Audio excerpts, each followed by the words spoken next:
Today, I will be showing you how to find the perimeter and area of composite shapes.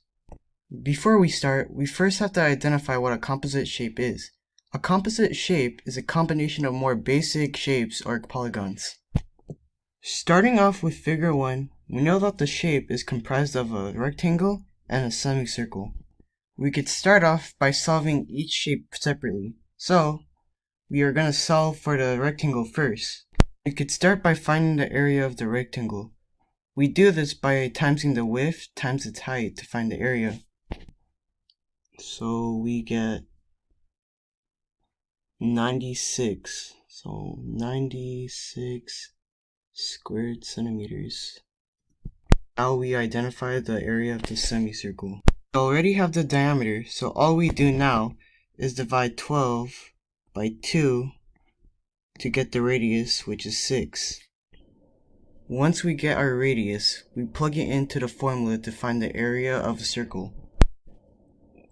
From there, we get 113.1, but since we're dealing with a semicircle, we divide our value by 2 and get 56.55.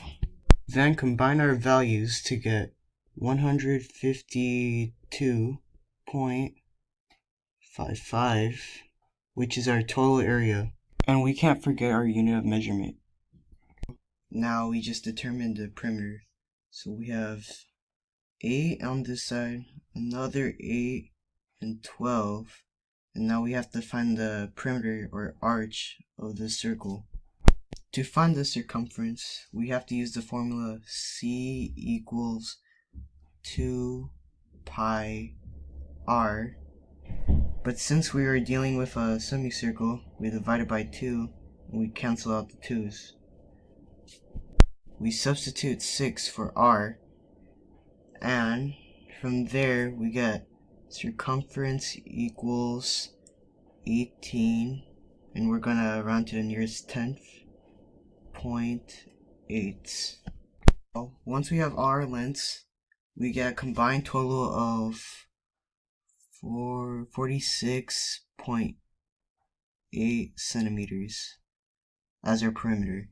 For our second figure, we have a right triangle and a square, except this time the square is deducting from the total area. To start, we solve for the triangle. However, we are missing one value, which is the hypotenuse. We solve it by using the Pythagorean theorem. We get each of the legs of the triangle. Then we square both of them, and we get 9 plus 16.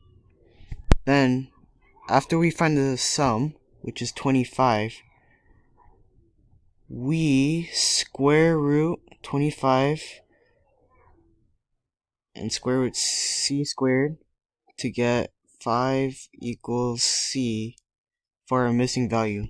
Now we have all values to find our perimeter. So we start off with 5,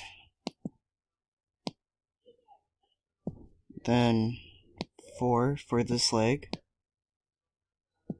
and 3